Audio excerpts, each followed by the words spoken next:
Good afternoon, everybody. I'm Chris Eardley. I'm with Washington Department of Fish and Wildlife. A disclaimer, I spend most of my time thinking about shellfish, but I do think about kelp, seaweeds a little bit, increasingly so. And I've appreciated that everyone that has come up to talk today has had their own kind of seaweed story, and so I feel compelled to admit something, a bit of a confession. Thanks. I was like scared of seaweed until I was like 10. Just terrified. Because, I mean, who knows what's in there, you know? And why does it feel like that?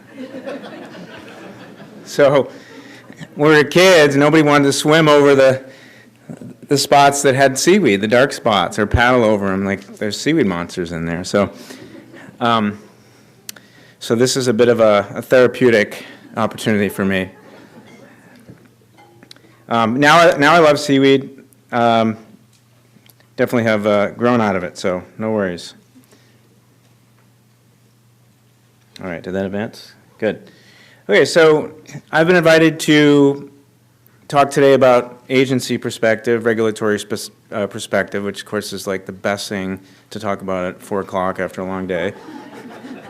So I'll try to keep it light. I'll try to be efficient. So first, just to set the stage, and a lot of what I'm going to say today reflects a bit of what we've already heard, which is great. Betsy introduced this morning that there's a lot of complexity in how seaweed aquaculture is regulated in our state, besides the federal level. And the tribal agency involvement that we've heard so much about as well. There's also a number of state agencies that have roles and interests, local entities as well. I don't list them all here, but a couple that we connect with commonly in our relatively narrowly defined role at Fish and Wildlife include DNR, Natural Resources, and the Department of Agriculture. Within our agency, we have several programs that have an interest in seaweeds and seaweed aquaculture, wildlife, habitat program, a fish program, which is my larger program, and then zooming in, our individual shop, the Puget Sound Shellfish Unit, which is what I'll spend most of today talking about. So I put this in here thinking, I'm going to come into this room and it's going to be all shellfish people. And there's a few shellfish people, but it's actually really great that most of this room is new faces to me coming in to talk about seaweed. So many of you are familiar with our role in permitting shellfish movements. We have responsibility to manage risks of introducing and spreading pathogens and harmful pests into and around our state. We do this via permitting, among other things. Many of you are familiar with that. We have an import permit, a transfer permit. All of our permits are conditioned to address risk, mitigate risk, and make sure that things are done in ways that hopefully are smart and low risk. And in so doing, we think about disease, but also, as we heard earlier, we're interested in potential genetic risks as well. I'm not going to bore you too much with this texty slide other than to say, you know, some of our key authorities discuss that we will regulate movements of seaweeds around the state, and that we'll develop a program of disease control. The other thing I wanted to point out is we have a lot of direction and commentary in our statutes and our rules that link us to DNR and Department of Agriculture, and that we'll work with them in developing our policies. Our rules are, again, aimed at managing disease risks and pest risks, and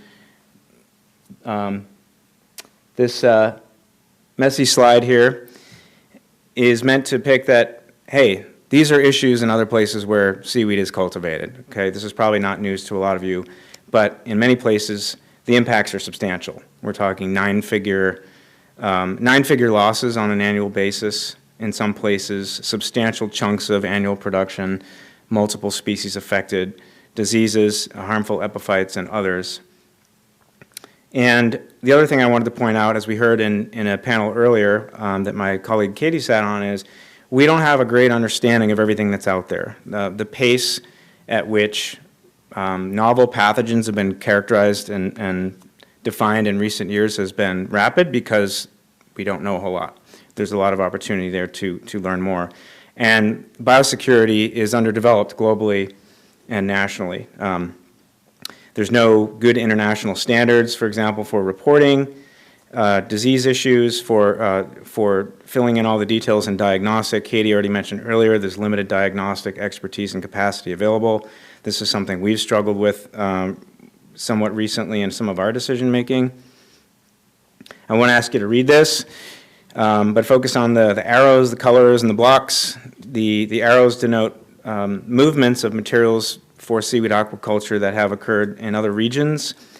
The colors, notably red, is where non-native seaweed species have been introduced as a result of some of these movements from areas where they're native, being the blue colors. And the boxes denote major disease or epiphyte outbreaks, some of which have been linked directly to those movements and some of which would be, conjecture, but certainly of concern. So the point here is concurrent with movement of seaweeds comes risk of moving harmful organisms as well. So our rules focus on trying to manage those risks. We also, as we discussed earlier in a panel today, think a little bit about potential genetic risks. So I think we talked about earlier that cultivation of seaweeds in our state is likely to be native species. Again, thinking about risks of introducing a harmful non-native. We talked earlier about there being some understanding and evidence of population structure in some species, and that there has been some evidence of anthropogenic influence on genetic structure in other regions. So we certainly want to be very careful about everything that we do. It doesn't mean that we're going to stand in the way. It just means we want to make sure this is part of the conversation and that we're smart about decisions that we make as this group pursues seaweed aquaculture in the state. So on to what we have in place for existing rules, and I'll comment maybe on the next slide on a question that Tom had up in a panel earlier today asking whether what's in place in our state is adequate. We have a requirement to register as aquatic farmer for anyone cultivating shellfish, fish, seaweed. Again, most of these rules are aimed at disease control. If we can understand what's being cultivated where, we can make decisions on responding to disease issues and managing risk. I won't get too much more into that. There's a seaweed import permit requirement and a seaweed transfer permit requirement, all with our agency. Because I'm short on time, I'll try to blast through these next two. In managing seaweed, it's very unlike other taxa that we regulate, and so we're constantly dealing with new questions that we don't know how to answer, right? And sometimes it takes us some time, and sometimes the answers themselves are a little bit unusual. So that's one limitation. Another one is because we don't feel like we have the tools, the capacity to adequately assess risk, especially related with imports, we're currently not permitting imports. There are no facilities out of state that are approved by us to provide seed material in state. We think that is the best way to manage risk given the uncertainty, and we think that the best outcome for seaweed aquaculture in our state is that facilities develop in our state that can provide that material locally, at least for now. The shellfish transfer permit requirement, I think these rules were developed quite some time ago. I think given what we know now about disease issues and managing those risks, and even some of the genetic pieces that our current requirement, which stipulates that you need a permit for moving between really big basins, the ocean and Puget Sound, the Columbia River area and Puget Sound, rather than other, finer scale geographies, maybe is not really adequate. And so I would suspect that we'd be having conversations in the future, including with many in this room, about what the next iteration of that might look like. Finally, some other considerations for us at Fish and Wildlife, and we heard Blair mention a bit about this in the previous session, and as well as some of the other folks throughout the day and in the previous session, but we have questions about or concerns about potential conflict with existing uses like fishing, geoduck beds, being able to monitor those areas and conduct management activities, both us and with our co-managers. Potential conflict with recreational fisheries and public access. And so when we get applications passed on to us through the Army Corps of Engineers, we're likely to comment on some of these things. Again, doesn't mean necessarily we're seeking to stand in the way, but these are the things we want to be part of the conversation. Finally, I'll mention that some of those other programs within my department have commented and have questions on potential marine mammal interactions, shading of the benthos, inputs to the benthos, impacts from anchoring, herring spawn. These are all things we already heard about today. Emily did a great job presenting these earlier, and these are all areas that I'll pose our needs for exploration. So that's it for me. Here's our website. It has everything that you need to know on there, and if there's something that you need an answer on, reach out to us. It's our job to be thinking about seaweed health issues all day long, so give us a shout. Good afternoon, my name is Brady Scott. I'm an assistant division manager with DNR Aquatic Resources Division. My area of focus is the management of state-owned aquatic land throughout the Orca Straits District, which covers the 8 northwest counties. But my team also focuses on aquaculture throughout Puget Sound, so primarily through leasing and stewardship and restoration.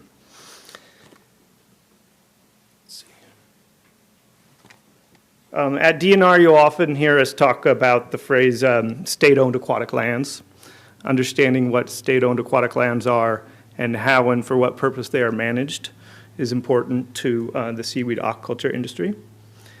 Upon statehood, under the Equal Footing Doctrine and per Article 17 of the Washington State Constitution, Washington asserted ownership to the beds and shores of all navigable waters in the state.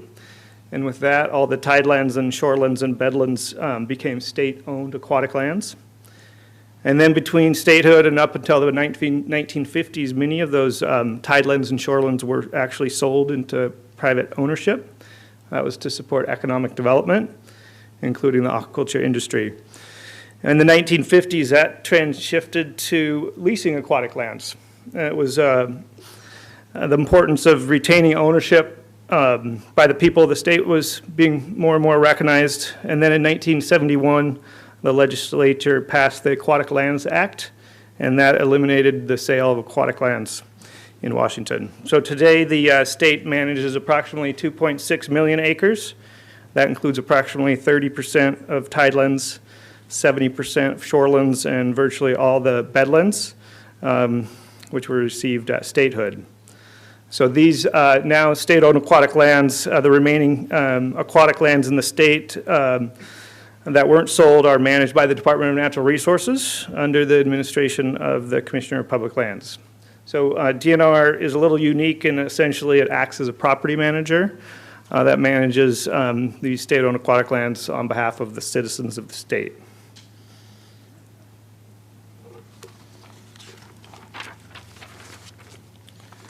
The legislature has recognized that these state aquatic lands are a finite natural resource of great value and irreplaceable public heritage. I think we've learned a lot about that today, especially on the last panel.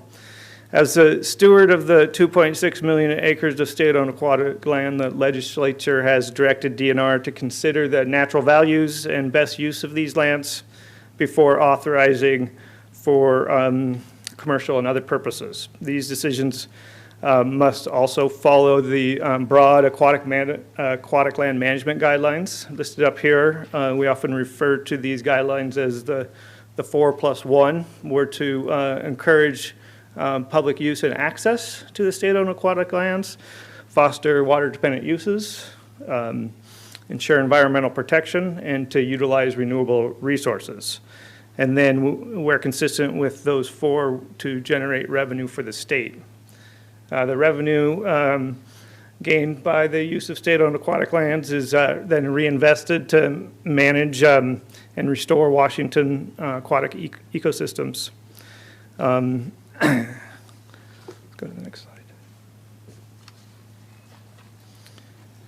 DNR's Aquatic Resources Division is tasked with managing state-owned aquatic lands and implementing these management guidelines. There's a variety of interdependent programs involved in the management with the goal to ensure a net benefit for the citizens of Washington. One of the fundamental aspects of the Aquatic Resources Division is its leasing program, which includes aquaculture leasing. And land managers work with the applicants and tenants to, where appropriate, issue leases for the use of those lands. And in a minute, I'll speak more to that. Tied to our leasing program is our stewardship program, whose responsibility is it to ensure environmental protection of those aquatic lands. And I'll go into that a little deeper. Another major component of the Aquatic Resources Division is our science team, which in a nutshell helps to ensure long-term sustainability and resilience of aquatic lands through science-based conservation and restoration activities. And that includes understanding long-term distribution and trends of critical habitat, including kelp, and advising on how to ensure continued health of that into the future. So I'll speak a little bit more to that in another slide as well. Aquatic Resources in managing state-owned aquatic lands does a myriad of other things. Aquatic restoration, we have aquatic reserves throughout the state, we remove derelict vessels, we have, as mentioned, we have a large wild stock gooey duck fishery, and we get involved in shellfish management and other things. Oops.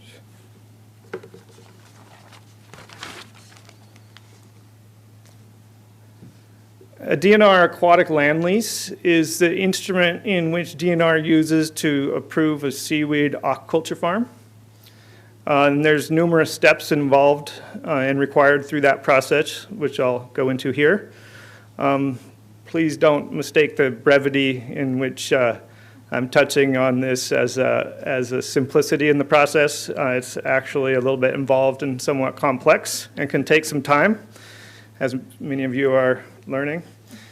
Procedurally, the DNR leasing program starts with the Joint Aquatic Resources Permit Application, or the JARPA. For those not familiar with that, you can refer to the Governor's Office of Regulatory Innovation and Assistance Program for details, or just Google JARPA. When the DNR land management staff receive a JARPA application, their first step is to evaluate and review the proposal. So that includes confirming whether the project is on state-owned aquatic lands.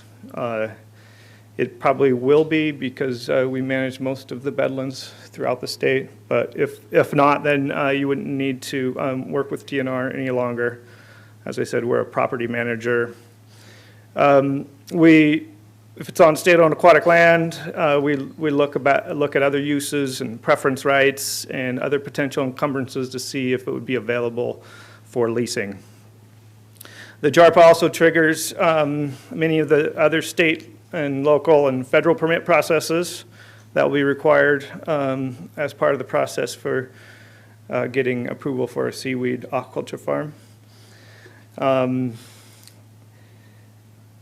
So we could go through, it looks like I have 5 minutes. I'll try to hurry a little bit further. 3 minutes? Okay. Other things that are required are a land survey. We negotiate and issue a lease, and then that becomes a kind of a long-term relationship. There's a term on that lease. Aquatic land leases cover specific items. It outlines the specific property that authorizes a specific use over a specific term, and it costs a certain amount of rent. The tenant takes on a responsibility to manage and maintain the improvements and care for the land, and it captures all the plan of operations and the stewardship measures. This slide provides an overview of our stewardship program, which our stewardship staff are embedded in our leasing program to make recommendations on how to care for and take care of the land for our leases. This covers standard things like overwater structures, buffers, on that sort of thing. It provides measures to reduce compaction of sediments and other impacts to the environment. Seaweed aquaculture as a nascent and emerging use raises unique questions that we're working through, and we're working through many of these questions and evaluating what measures may be needed to incorporate into seaweed aquaculture leases. And so we're working on that now with many of our current applicants. 2 more slides here. So in addition to stewardship and land management, a big area that we work on is aquatic science. Our science program helps guide our stewardship and land management decisions. They're also involved in other exciting things. We heard earlier today about the kelp conservation and recovery plan that DNR worked with the Northwest Straits Initiative and others to develop in 2020. Recently, we, in response to the dramatic loss of kelp and eelgrass throughout Washington State, the legislature passed Senate Bill 5619, which directed DNR to create the kelp forest and eelgrass meadow health and conservation plan. So the goal of that plan is to conserve and restore at least 10,000 acres of kelp and eelgrass by 2040. So DNR is currently developing that plan through a collaborative planning process. There's an engagement plan being developed. In fact, I was asked to mention that we're soliciting members for a working group. That is, deadline is tomorrow, so that's on our website. Good timing here. So if you're interested, you can go to the website shown here. And then I'll just end with this slide, which shows the locations of the commercial seaweed aquaculture farm applications, the current applications we have in Washington right now. DNR is currently working with a handful of applicants at various stages in the permitting and lease process. In addition, we're getting frequent calls from other interested businesses wishing to find out more about the leasing process. So we're expected to see additional applications, and I know some of you are here today. If you haven't been in contact with us already, please reach out to us. We have 2 aquaculture land managers, Jillian Greenwoods, who's here today. You can raise your hand. She covers the Puget Sound area, and her contact information is here. And then Natalie Solly is the coastal aquatic land manager for aquaculture for DNR. So with that, I'll stop.